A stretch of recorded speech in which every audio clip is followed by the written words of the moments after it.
नमस्कार. आपला YouTube channel golden food recipes and ब्लॉग्समध्ये तुम्हा सर्वांचं खूप खूप मनापासून स्वागत. तर काल होती अंगारक संकष्ट चतुर्थी, त्याच्यासाठी आपण बनवले मोदक. तर एक नारळ चांगला साल काढून मिक्सरला बारीक फिरवून घेतला आहे. पाव किलो गूळ चांगला सुरीने बारीक कापून घेतला. जेवढा गूळ तेवढंच खोबरं किंवा थोडंसं कमी घेतलं म्हणजे मोदक चांगले टेस्टी लागतात. तर इथे तुम्ही बघू शकताय आपण ओला नारळ घेतलेला आहे आणि त्याची साल काढून घेतला. मस्त 2-4 बदाम देखील त्याच्यामध्ये तुकडे करून घातले आणि गूळ चांगला मेल्ट होईपर्यंत विरघळेपर्यंत याला चांगलं शिजवून घेतलं. गॅस बंद केल्यानंतर वेलची पूड, जायफळ पूड आपण घातलेली आहे. जायफळ मी इथे किसून घातलेलं आहे. जायफळाने मोदक एकदम चविष्ट लागतात. आणि इथे सारण तयार झालं आहे. आता बाजूला एका कढईमध्ये थोडंसं तूप घालून 2 ग्लास पाणी मी उकळत ठेवलं होतं. पाणी उकळल्यानंतर त्याच्यामध्ये बसेल एवढं तांदळाचं पीठ मी त्याच्यामध्ये घालून घेतलं आहे आणि आता याला झाकून ठेवायचं 10-12 मिनिट. 10-12 मिनिटानंतर सर्व हे तांदळाचं पीठ मी एका परातीमध्ये काढलं. गरम आहे त्याच्यामुळे वाटीने त्याला या पद्धतीने चांगलं मळून घेतलं अगोदर आणि त्याच्यानंतर थोडंसं थंड झाल्यानंतर हाताने मळून घ्यायचं. जेवढं ताकद लावून तुम्ही हे पीठ मळाल तेवढं एकदम ते मऊसूद होतं. गरज वाटलीच तर पाण्याचा हात लावायचा, नाही लावला तरी देखील खूप छान पीठ तयार होतं. जेवढी मेहनत कराल तळहाताने पिठाला चांगला जोर देऊन मळून घ्यायचं. एक गोळा घेऊन चपटा करून बघायचा, क्रॅक जात नाहीत म्हणजे आपला मोदक तयार होईल.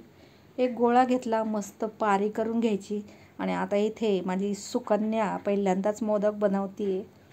कन्या रत्नांना बरेच दिवस मोदक बनवायचे होते, तर अंगारक संकष्ट चतुर्थी होती तर म्हणे मी मोदक बनवते. तर तुम्ही बघताय छान असा मोदक तिने बनवलेला आहे. इतक्या मस्त प्लेट्स या मोदकला तिने पाडलेल्या आहेत कळ्या. हे पहा, एक बोट म्हणजेच अंगठ्याच्या बाजूची तर्जनी आतमध्ये ठेवली आणि अंगठ्याच्या आणि तर्जनीच्या बाजूच्या बोटाने तिने मस्त अशा कळ्या पाडून घेतलेल्या आहेत.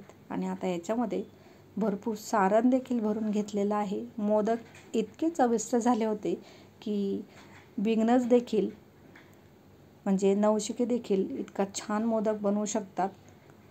नक्कीच बनवू शकतात.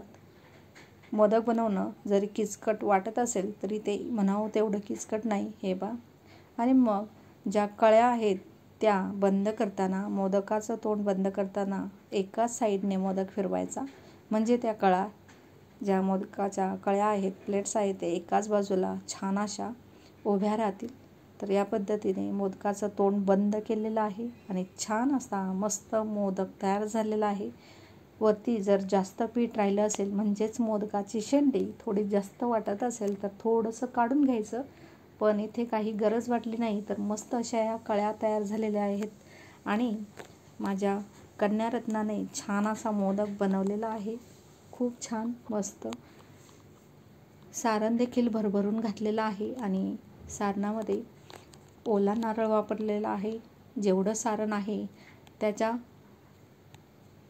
पाऊण आपल्याला गूळ घालायचा आहे म्हणजे सारण देखील अतिशय चविष्ट लागतं. आणि त्याच्यामध्ये वेलची पूड बरोबर जायफळ देखील थोडंसं किसून घातलं की तुम्ही एकदा खाऊन पहा किती भन्नाट चवीचा लागतो उकडीचा मोदक.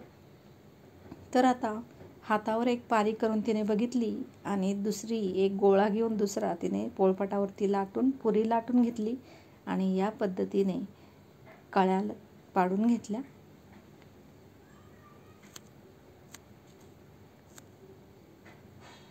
हातावर पारी करण्यापेक्षा जी पोळपाटावरती लाटली जाते ती थोडीशी आपण पातळ आणि एकसारखी लाटू शकतो. सरावाने तशी हातावरती देखील पारी आपण करू शकतो. पण या पद्धतीने थोडीशी झटपट होते कारण आजकाल आपल्याकडे खूप घाई असते. तर हे पहा, या पद्धतीने तिने पारी तयार केलेली आहे. मस्त अशा प्लेट्स ज्या मोदकाच्या कळ्या आहेत त्या पाडलेल्या आहेत आणि भरपूर सारण भरण्यासाठी डायरेक्ट या वाटीला खाली ठेवून दिलेला आहे. तर भरपूर दाबून बोटाने दाबून मस्त सारण भरून घेतलेलं आहे आणि अतिशय चविष्ट हे मोदक झाले होते. नक्कीच तुम्ही या पद्धतीने मोदक करू शकता. कोणी नवशिकं असेल तर नक्कीच तुम्ही या पद्धतीने देखील शिकू शकता. तुम्ही बघताय नवशिकी बिगनर्स ही माझं कन्यारत्न इतका छान मोदक बनवू शकते. म्हणजे तुम्ही देखील नक्कीच बनवू शकता. काही मोदक बनवणं किचकट नाही. तर आता इथे मोदकाच्या वरच्या बाजूला थोडं जास्त पीठ झालं होतं तर ते काढून घेतलेलं आहे आणि छान असा मोदक तयार झालेला आहे. मस्त असा उकडीचा मोदक, अतिशय चविष्ट. थोडं जास्त पीठ वाटतंय म्हणून काढून घेतले आणि मस्त असा मोदक तयार झालेला आहे. अशा पद्धतीने तिने 21 मोदक बनवले आणि मस्त असे मोदक तयार झाले. छान असा मोदक तयार झाला आहे म्हणून गणपती बाप्पाला देखील थँक्यू गणपती बाप्पा, मला छान छान मोदक बनवता आला असं वाटलं म्हणून गणपती बाप्पाच्या पुढे देखील बनवलेला मोदक धरला. तर छान असे 21 मोदक तयार झाले. सगळे मोदक तयार झाल्यानंतर येथे तुम्ही 11 मोदक तयार झाल्यानंतर देखील ते उकडून घेऊ शकता. तर मी इथे अर्धे मोदक तयार झाल्यानंतर त्यांना लगेचच वाफवून घेतलेलं आहे. तर वाफवण्यासाठी आता इथे जर केळीचं किंवा हळदीचं पान असेल तर ते ठेवू शकता. पण मी चाळण चांगली धुवून घेतली, ओली करून घेतली. त्याच्यामध्ये एक पांढरा शुभ्र रुमाल थरला, तो देखील ओला करून घेतला आणि इथे 11 मोदक याच्यामध्ये ठेवून घेतले आणि बाजूला पाणी उकळत ठेवलेलं आहे एका कढईमध्ये, एका भांड्यामध्ये, ज्याच्यावरती ही जी चाळण आहे ती परफेक्ट बसेल.